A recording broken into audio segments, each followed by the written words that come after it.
Hello candidates, आप सभी को मेरा नमस्कार और स्वागत है आप सभी का लक्ष्य आईएएस के ऑनलाइन प्लेटफॉर्म पर। तो उम्मीद करता हूं सभी अच्छे होंगे, सकुशल होंगे, बेहतरीन होंगे मेरी तरह। तो अपने ऑनलाइन टॉपिक जो हम लोगों के चल रहे हैं करंट के, उन करंट के टॉपिक्स को आगे बढ़ाते हुए आज एक नया करंट अफेयर का टॉपिक है, उसको पढ़ते हैं। वो टॉपिक है एक द्वीप के बारे में, और ये जो सेगमेंट रिलेटेड है वो सब्जेक्ट है इन्वायरमेंटल साइंस। इन्वायरमेंटल साइंस में बायोडाइवर्सिटी से भी रिलेटेड है और क्लाइमेट चेंज से भी रिलेटेड है। तो ये एक पूरा का पूरा इन्वायरमेंट जो है उससे संबंधित टॉपिक है। इस टॉपिक में हम कई चीजें पढ़ेंगे। टॉपिक एक्चुअल में रिलेटेड है एक आइलैंड से जो तमिलनाडु के आसपास है, और वो आइलैंड है करियाचल्ली, एक आइलैंड जो अभी चर्चा में आया है। वास्तव में ये चर्चा में इसलिए आया क्योंकि ये लगातार समुद्र का जलस्तर बढ़ने से डूब रहा है या फिर छोटा होता चला जा रहा है, इसका आकार कम होता चला जा रहा है। तो इसको लेकर के तमिलनाडु सरकार ने इसको प्रिजर्व करने के लिए, इसके स्थिति को पुनर्विकास करने के लिए कुछ स्कीम्स चलाई हैं। उससे संबंध में ये चर्चा में आ गया है। तो सबसे पहले तो हम ये जानेंगे करियाचल्ली आइलैंड है कहां पर, इसकी ज्योग्राफिकल लोकेशन क्या है, आखिरकार इसका महत्व क्या था, फिर तमिलनाडु सरकार के द्वारा चलाई गई स्कीम्स के बारे में बात करेंगे। तो अभी करंट में आया है, देखिए आप, ये करंट अफेयर जो है आप में लिखा हुआ है, Tamil Nadu races to saving shrinking Kariyachalli island with 8500 artificial reefs. तो यहां पर बताया है कि तमिलनाडु सरकार लगभग 8500 अलग अलग आर्टिफिशियल रीफ्स, मूंगे की चट्टानों के माध्यम से इसको फिर से बचा रहे हैं, प्रिजर्व कर रहे हैं। तो ये करंट अफेयर का आपका सेगमेंट है। जैसा कि आप देख रहे हैं ये करियाचल्ली आइलैंड है। अगर आप लोग इस अच्छे से देख पा रहे होंगे तो यहां तक का इसका आकार दिख रहा है, लेकिन धीमे धीमे समुद्र का जलस्तर बढ़ने के कारण इसका वास्तविक जो अभी वर्तमान आकार है ये केवल रह गया है। लेकिन आपको दिखाई पड़ रहा होगा काफी दूर तक, क्योंकि अभी जलस्तर थोड़ा थोड़ा इसमें बढ़ा है। तो ये जो जमीन है वो स्पष्ट दिखाई पड़ सकती है आपको। तो अगर हम देखते हैं इसकी ज्योग्राफिकल मैप के बारे में, तो ये क्या है, ये मन्नार की खाड़ी यानी गल्फ ऑफ मन्नार के पास है। यहां ढेर सारे द्वीप पड़ते हैं। तो ये करियाचल्ली आइलैंड जो यहां पर है, आप देख सकते हैं इसको क्लियरली यहां पर दिखाई पड़ रहा है। गल्फ ऑफ मन्नार ये है और करियाचल्ली आइलैंड यहां पर दिखाई पड़ रहा है। चलिए तो अब अपने टॉपिक को शुरू करते हैं। अपने टॉपिक को शुरू करने से पहले मैं आपको बता देता हूं, आप वही सेगमेंट जो चल रहा है हम लोगों का, प्रीलिम्स के पॉइंट को अलग लिख लिया करिए और मेंस के पूरे पॉइंट्स को एक तरह से जैसे मैं लिखता जा रहा हूं उसी तरह के मेंस में लिखे जाते हैं। बस थोड़ी सी लिखावट में परिवर्तन कर दिया जाता है, मेन पॉइंट्स को अंडरलाइन कर दिया जाता है, कुछ को ब्लॉक्स में डाल दिया जाता है, हाईलाइट किया जाता है। ये सारी चीजें आपको और भी सीखनी है, जो राइटिंग डेवलपमेंट या इस राइटिंग स्किल में अपने आप डेवलप होती चली जाती है। तो अपने टॉपिक को शुरू करते हैं। जैसे कि करियाचल्ली आइलैंड जाना जाता था अपने पारिस्थितिकी तंत्र के रूप में। पारिस्थितिकी तंत्र का मतलब यह एक अच्छा खासा एक ऐसा क्षेत्र था जहां पर एक इन्वायरमेंट या पर्यावरण का पारिस्थितिकी तंत्र बहुत मजबूत था। पारिस्थितिकी तंत्र एक ऐसा तंत्र होता है जहां पर सजीव और निर्जीव सभी प्रकार के जीव, अलग अलग प्रकार के जीव और निर्जीव चीजों के साथ एक आपस में समन्वय होता है, सामंजस्य होता है, इंटरेक्शन होता है और वहां पर वो रहते हैं। इसी को बोलते हैं पारिस्थितिकी तंत्र यानी इकोसिस्टम के लिए जाना जाता था। और इसके साथ साथ ये जाना जाता था अपनी संवेदनशीलता के लिए। संवेदनशीलता का मतलब कुछ खास ऐसे जीव जंतु पाए जाते थे जो शायद कहीं दूसरी जगह न पाए जाते हों, और संवेदनशील जीव जंतु हों जिनको बचाना हमारे लिए अति अनिवार्य हो भी सकता है। इस तरह के जीव जंतु भी पाए जाते थे। तो ये क्या है, एक पारिस्थितिकी तंत्र है अच्छा, और संवेदनशील जीव भी यहां पर पाए जाते हैं। अगर हम यहां पर देखें तो ये कहां पर स्थित है, ये मन्नार की खाड़ी पर स्थित है। कहां पर है, मन्नार की खाड़ी पर स्थित है। अगर हम साउथ में जाएंगे तो वहां पर मन्नार की खाड़ी है, गल्फ ऑफ मन्नार है। यहां पर अगर हम देखते हैं तो विभिन्न प्रकार के जीव जंतु पाए जाते थे। इस कारण यहां की जैव विविधता भी अपने आप में बहुत अच्छी थी। इसके अलावा अगर हम देखते हैं तो ये फेमस था कोरल रीफ्स। हमारे भारत देश में 4 प्रकार की कोरल रीफ्स मूंगे की चट्टानें पाई जाती है। उनमें से एक मूंगे की चट्टान, यहां पर 4 प्रकार मूंगे की 4 प्रकार है। ये मैंने नहीं कहा कि 4 जगह, 4 प्रकार की मूंगे की चट्टानें पाई जाती। तो उन्हीं प्रकारों में से एक प्रकार मूंगे की यहां पाए जाते। तो एक अच्छी खासी कोरल रीफ्स की यहां पर संख्या भी थी, लेकिन अभी धीमे धीमे कम होती चली जा रही है। इसके डूबने से बचाने के लिए तमिलनाडु सरकार ने टीएन सोर करके एक योजना शुरू की है। टीएन सोर एक्चुअल में क्या है, तमिलनाडु से related, Tamil Nadu sustainably harnessing ocean resources नाम से एक योजना शुरू की है। इस परियोजना का मुख्य उद्देश्य है किसी भी तरीके से करियाचल्ली आइलैंड को डूबने से बचाना। तो ये तो अभी न्यूज का है। आखिरकार ये न्यूज में क्यों आया, ये तो आपको पता चल गया। अब सबसे पहले हम जान लेते हैं इस आइलैंड के बारे में। तो अगर इस आइलैंड के बारे में बात करें तो हमारे मन्नार की खाड़ी में लगभग 21 निर्जन द्वीप हैं। निर्जन द्वीप का मतलब होता है जहां पर ह्यूमन हैबिटेशन नहीं है, ज्यादा लोग आते जाते नहीं है और ह्यूमन से कनेक्टेड नहीं है, ऐसे द्वीप यहां पर हैं। लगभग 21 हैं। उन्हीं में से एक द्वीप ये भी है जो अगर हम देखें भारत के दक्षिण पूर्वी तट पर है। अगर हम इसकी एग्जैक्ट लोकेशन की बात करेंगे तो ये रामेश्वरम और थुडुकुटी के पास में है। रामेश्वरम और थुडुकुटी के बीच में ये पाया जाता है, जो मैंने अभी आपको लोकेशन दिखाई थी। और अगर हम देखते हैं तो यह समुद्री राष्ट्रीय उद्यान के बारे में, ये गल्फ ऑफ मन्नार जो है वो मरीन नेशनल पार्क के रूप में भी जाना जाता है, तो उसी क्षेत्र में ये आता है। अगर हम समुद्री राष्ट्रीय उद्यान बात करें तो ये करियाचल्ली उसके अंतर्गत भी आता है। इसके अलावा हम देखें तो यहां पर पवाल बितिया, मैंने आपको पहले बताया, यहां पर खास तौर पर पाई जाती हैं और जैव विविधता भी है। अगर यहां पर देखें तो एक खास जीव पाया जाता है जिसे बोलते हैं डुगोंग। डुगोंग जिसे बोलते हैं हम समुद्री गाय के रूप में जाना जाता है। एक जीव होता है लंबा लंबा, वो यहां पर पाया जाता है, जो कुछ खास सेलेक्टेड एरियाज पर वर्ल्ड के कुछ खास जगहों पर ही पाया जाता है। वो एक कहां पर है, करियाचल्ली आइलैंड के पास है। अगर इसकी विशेषताओं के बारे में देखते हैं तो करियाचल्ली की अगर भौगोलिक स्थिति देखें तो यहां पर क्या है, भौगोलिक स्थिति को अगर हम देखते हैं तो भौगोलिक स्थिति को थोड़ा सा अगर गौर से देखेंगे तो यहां पर रेतीली समुद्र तट है। यानी समुद्र तट वो क्या है, रेत से भरा हुआ है, पत्थरों से नहीं भरा हुआ है, रेत से भरा हुआ है। और रेत में कहीं कहीं पर आपको व्हाइट रेत भी दिखाई पड़ती है। समुद्र ऐसा लगता है जैसे चूना फैला हुआ है। तो जो चूना होता है वो कोरल्स, मूंगे की चट्टानें जब बेकार हो जाती हैं तो चट्टानों में जो विरंजक हो जाता है या ब्लीचिंग हो जाता है तो वो व्हाइट कलर की हो जाती है और टूट करके पाउडर के रूप में आपके कहां आ जाती हैं, तट पर आ जाती हैं, समुद्र के तट पर या फिर वो आइलैंड के तट पर आ जाती हैं। तो पहला क्या है, यहाँ पर रेत है। फिर इसके अलावा देखते हैं तो यहाँ पर बालू के टीले हैं और यहाँ पर रेतीले मैदान है। तो धीमे धीमे क्या हो रहा है, ये रेतीले मैदान, बालू के टीले टूट करके बिखरते जा रहे हैं और इससे क्या हो रहा है, वहां उस क्षेत्र को पानी घेर रहा है। तो धीमे धीमे इसका आकार क्या होता जा रहा है, छोटा होता चला जा रहा है।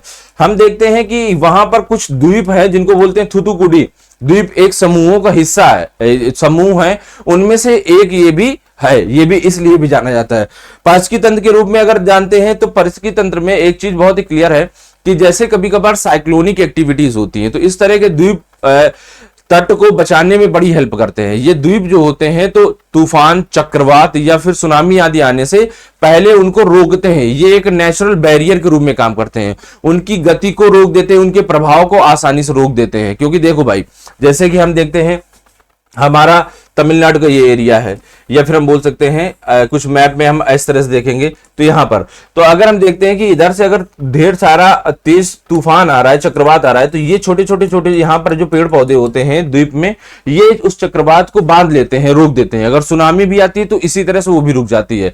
तो जैसे कि हम जानते हैं मैंग्रोव फॉरेस्ट इसलिए जाने जाते हैं। तो ये क्या है, पारिस्थितिक महत्व इसका यही है कि नेचुरल बैरियर के रूप में देखा जाता है। और अगर हम देखेंगे तो समुद्र के नीचे की गतिविधियों में भी यहाँ पर पवाल भित्तियों के साथ साथ समुद्री घास भी होती है। समुद्री घास को बोलते हैं सी ग्रास बेड या फिर केल फॉरेस्ट के रूप में जाना जाता है। तो नीचे बड़ी बड़ी 50-50, 60-60 फीट तक की लंबी लंबी घासें होती हैं जिनमें ढेर सारा न्यूट्रिएंट्स होता है। तो ये भी यहीं पर पाई जाती हैं और जहां पर समुद्री घासें होती हैं वहां पर जैव विविधता बहुत ज्यादा होती है। इसके अलावा करियाचल्ली द्वीप की वर्तमान स्थिति को अगर देखते हैं तो हुआ क्या, आईआईटी मद्रास ने क्या किया, इसके डेटा एकत्रित किया और इसको लगातार चेक किया। देखा गया कि 1969 में इस द्वीप का जो क्षेत्रफल था 20.85 हेक्टेयर था और धीमे धीमे 2018 तक कितना हो गया, 5.97 हेक्टेयर हो गया। अगर हम 25 की देखते हैं, 25 की स्थिति, तो ये कितना हो गया, 3.14 हेक्टेयर हो गया है। जबकि निम्न ज्वार आता है तो कितना हो जाता है, 4.12 हेक्टेयर हो जाता है। तो अगर यहां से यहां तक की स्थिति देखें, यहां से यहां तक की स्थिति देखें तो लगभग 70% से भी ज्यादा इस द्वीप को, ये द्वीप पानी में समाहित हो चुका है या फिर डूब चुका है या फिर इसका एरिया कम हो चुका है। तो ये अपने आप में काफी संकट वाली चीज है और ये कहीं ना कहीं से सोचने वाली भी चीज है कि इतनी तेजी से ये क्यों डूब रहा है, इसके कारण क्या है, उनका निवारण भी होना चाहिए। तो डूबने के कारण सबसे पहला है कि तटीय कटाव। हम जानते हैं कि ये क्या है, यहाँ पर रेतीले पहाड़ है, रेतीले पर्वत जिसे बोल सकते हैं, रेत के मैदान है। आसानी से हवाओं के माध्यम से रेत क्या होती है, कटती है और समुद्र में मिल जाती है। तो जब वो धीमे धीमे कटती है या फिर अपनी जगह से विस्थापित होती चली जाती है, तो क्या होगा, उस जगह पर पानी आ जाएगा, उस विस्थापित जगह को पानी भरने लगता है। तो आसान वो जो एरिया होगा वो अपने आप कमजोर होता चला जाता है। तो पहला होता है तटीय कटाव। फिर समुद्र के स्थल में वृद्धि। हम ये भी जानते हैं कि लगातार ग्लोबल वार्मिंग की वजह से क्लाइमेट चेंज हो रहा है, और ग्लोबल वार्मिंग की वजह से यानी वैश्विक तापन की वजह से समुद्र का जल स्तर बढ़ रहा है। तो भाई जल स्तर बढ़ेगा तो स्वाभाविक सी बात है वो छोटे एरियाज पे कब्जा करता चला जाएगा और उसको डुबाता चला जाएगा। तो इसके पीछे का एक रीजन ये भी जाना जाता है, और ऐसा माना जाता है कि तमिलनाडु का जो लगभग 91% हिस्सा है, 2100 शताब्दी पूरे होते होते वो डूब जाएगा अगर इसी तरह समुद्र का जल स्तर बढ़ता है। उसके बाद अगर हम देखते हैं पवाल भित्तियों और समुद्री घासों का ह्रास। अब हम ये भी देखते हैं कि जब समुद्र का तापमान बढ़ता है तो वहां की पवाल भित्तियां जो होती हैं वो खत्म हो जाती हैं, कोरल ब्लीचिंग हो जाती है। कोरल ब्लीचिंग या तो पॉल्यूशन की वजह से होती है या फिर समुद्र के जल का तापमान बढ़ने से हो जाता है। तो जब ये मरते हैं तो वहां जैव विविधता कमी हो जाती है। तो जिन चीजों को जकड़ के रखा है, मिट्टी को जकड़ के, रेत को जकड़ के रखा है, वो भी अपने आप में खत्म हो जाती है। तो समुद्री जो लहरें होती हैं, समुद्री धाराएं होती हैं, वो आसानी से आसपास के क्षेत्र को तोड़ देती हैं या फिर वहां की इस मिट्टी को या रेत को हटा देती है। तो उसकी जगह पर फिर से वही क्या होगा, पानी आ जाएगा, तो एरिया छोटा होता चला जाएगा। और फिर मानवीय गतिविधियां हम देखते हैं, वहां पर ढेर सारी मानवीय गतिविधियां भी होती हैं। जैसे कि हम पहले देखते हैं तो मछली पकड़ने का, फिर समुद्री प्रदूषण भी ढेर सारा हो रहा है। उसकी वजह से क्या होता है, वहां पर नकारात्मक प्रभाव आता है, जिससे समुद्र में रहने वाले जीव या फिर उस स्थल पर रहने वाले जीव भी प्रतिस्थापित होते रहते हैं। तो अपने आप में क्या हो जाता है, उसका पारिस्थितिकी तंत्र भी कमजोर होता चला जाता है। अगर हम देखते हैं, वैज्ञानिकों ने इस चीज की चेतावनी दी है कि करियाचल्ली द्वीप अगर इसी तरह से डूबता रहा तो 2036 तक ये पूर्ण रूप से इसका अस्तित्व क्या हो जाएगा, खत्म हो जाएगा। तो हम एक द्वीप को खत्म कर देंगे, उसकी जैव विविधता को खत्म कर देंगे, और जैव विविधता के साथ साथ वहां पर होने वाली एक्टिविटीज को भी खत्म कर देंगे। जैसे कि मछुआरे जाते थे, वहां पर रुकते भी थे मछली पकड़ने के लिए। तो अभी तमिलनाडु सरकार ने कौन सी परियोजना चलाई, इसके बारे में बात करते हैं। तो ये है टीएन सोर प्रोजेक्ट। ये क्या है परियोजना, इसके लिए तमिलनाडु सरकार ने क्या किया है कि इस करियाचल्ली आइलैंड को प्रोटेक्ट करने के लिए एक परियोजना चलेगी, जो मुख्य रूप से विश्व बैंक के द्वारा और राज्य सरकार तमिलनाडु गवर्नमेंट के द्वारा पोषित होगी। यानी कि इस पर धन खर्च किया जाएगा, जो लगभग अभी तक की लागत इस प्रोजेक्ट का बताया गया है 50 करोड़ रुपए। अपने आप में काफी धनराशि होती है इसको प्रोटेक्ट करने के लिए। और यह परियोजना शुरू कब से होगी, अगस्त 2025 से शुरू होने वाली है। इसमें तमिलनाडु वन विभाग भी शामिल होगा, आईआईटी मद्रास भी शामिल होगा, और सुगंधी देवदासन समुद्री अनुसंधान संस्थान सिडमरी ये भी इसमें शामिल होगा। ठीक है, 3 चीजें शामिल हो रही हैं, 3 अलग अलग ऑर्गेनाइजेशन। पहला वन विभाग भी है, उसके बाद आईआईटी है और सिडमरी भी शामिल है। 3 चीजें मिल करके इसको प्रोटेक्ट करेंगी। पैसा कहां से मिलेगा, स्टेट गवर्नमेंट के द्वारा और वर्ल्ड बैंक के द्वारा। इस परियोजना में क्या क्या होगा उसके बारे में हम पहले देखेंगे। तो आर्टिफिशियल कोरल लीफिंग एक टॉपिक कभी आपको मैं बताऊं, आपका सेगमेंट लूंगा। कोरल लीफ क्या होती है, कहां पर है, कैसे बनती हैं, कैसे नष्ट होती हैं, और आर्टिफिशियल कोरल लीफिंग क्या होती है, उसमें मैं आपको बताऊंगा कि आर्टिफिशियल कोरल लीफ क्या होती है। मतलब आप जो प्राकृतिक, जहां पर कोरल लीफ मूंगे की चट्टानें न बन पाए, वहां पर कृत्रिम माध्यम से मूंगे की चट्टानें बनाई जाती हैं। तो जब मूंगे की चट्टानें होंगी तो उनमें आसपास ढेर सारे शैवाल आ जाएंगे, शैवाल आएंगे तो छोटी मछलियां आएंगी और वहां की जैव विविधता अपने आप में मजबूत होती चली जाएगी। तो वही चीज है, यहां पर लगभग 8500 लगभग 8500 आर्टिफिशियल कोरल लीव्स बनाई जाएंगी, यहां पर जमाई जाएंगी, या फिर हम बोल सकते हैं कृत्रिम तरीके से वहां पर निर्माण इसका किया जाएगा। और एक बार निर्माण इसका आईआईटी मद्रास के द्वारा हो जाएगा तो वहां की जैव विविधता बढ़ने लगेगी। और इससे क्या होगा, ये तटीय कटाव जो होता है वो थोड़ा कहीं कम होगा, और कोरल्स का पुनर्जन्म, जो प्राकृतिक रूप से जो कोरल बनते हैं वो भी वहां पर फिर से बनना शुरू हो जाएंगे। और उसके साथ साथ दूसरा पॉइंट है तो सी ग्रासेस, जो समुद्री घासें, उनको भी बढ़ावा दिया जाएगा, क्योंकि समुद्री घास जहां होती है वहां पर जैव विविधता बहुत सशक्त होती है। शाकाहारी जीव, मांसाहारी जीव जीव, सर्वाहारी जीव, सभी प्रकार के जीव एक ही जगह पर पाए जाते हैं, तो इसको भी बढ़ावा दिया जाएगा।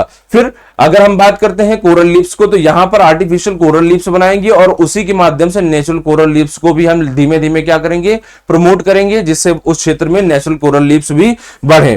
फिर इसके साथ साथ जो सबसे इंपॉर्टेंट होता है, स्थानीय समुदाय जो है उनका सहयोग लेना। तो जो आसपास जो छोटे छोटे समुदाय के लोग रहते हैं, अन्य द्वीपों में रहने वाले लोग हैं वो, तथा छोटे छोटे आदिवासी लोग जो जिनका छोटा छोटा समुदाय होता है, ये सभी लोग वहां पर जाकर के हेल्प करेंगे। और हेल्प क्या करेंगे, पहली बात उसको क्लीन रखना, वहां पर जाकर के जैव विविधता को मेंटेन करना, वहां पर बर्बादी मत फैलाना, जब कोरल लीफ्स को नष्ट ना करना। सबसे बड़ी बात तो यही हेल्प होती है। इसके अलावा और भी ढेर सारी हेल्प जो है वो जो आसपास के क्षेत्रीय लोग हैं उनके द्वारा सरकार लेगी। अगर इस परियोजना का महत्व हम देखें तो इससे क्या होगा, पहली चीज तो पारिस्थितिकी तंत्र फिर से मेंटेन हो जाएगा। पारिस्थितिकी तंत्र में अगर मेंटेन हुआ तो ढेर सारे जीव जंतु भी वहां पर जो संकटाग्रस्त हैं वो फिर से आने लगेंगे और उनकी संख्या में वृद्धि होने लगेगी। दूसरा, अगर हम बात करते हैं तटीय रक्षा, तो तटीय रक्षा का मतलब मैंने पहले बताया, अगर तट बना रहेगा, सुरक्षित रहेगा, तो भविष्य में आने वाली प्राकृतिक आपदाएं जैसे कि चक्रवात, जैसे कि सुनामी आदि क्या होंगे, अपने आप कम हो जाएंगे या फिर उनका प्रभाव कम होने लगेगा। और इससे आर्थिक लाभ मिलेगा। आर्थिक लाभ क्या मिलेगा भैया, वहां पर कोई ना कोई तो रहेगा और वहां के पर्यावरण में पाए जाने वाले जो रिसोर्सेस उनका यूटिलाइजेशन करेगा, जैसे कि मछुआरे वहां की मछलियों का, वहां पर ग्रासेस उगती हैं ढेर सारी, उनमें पाई जाने वाली वनस्पति, उनमें पाए जाने वाले न्यूट्रिएंट्स का भी उपयोग होगा। तो ये हम वहां के लोगों के लिए भी अच्छा होगा, पर्यावरण के लिए भी अच्छा होगा। तो इस तरह से इसको क्या किया जाएगा, प्रोटेक्ट किया जाएगा। अगेन मैं आपसे बस इतना कहना चाहता हूं कि आपको लर्न इस तरह से करना है ताकि आपको प्रीलिम्स और मेंस में दोनों में सहायता मिल जाए। प्रीलिम्स में करंट अफेयर में पूछा जाएगा करियाचल्ली आइलैंड कहां पर है, आसपास कैसे आइलैंड है, किनके बीच में है, और जैसे मैंने अभी बताया तो डुकुटी और रामेश्वरम के बीच में, वहां पर मन्नार की खाड़ी के बारे में और ज्योग्राफिकल लोकेशन के बारे में पूछ लिया जाएगा। इसके बारे में किसने बताया, IIT मद्रास ने बताया।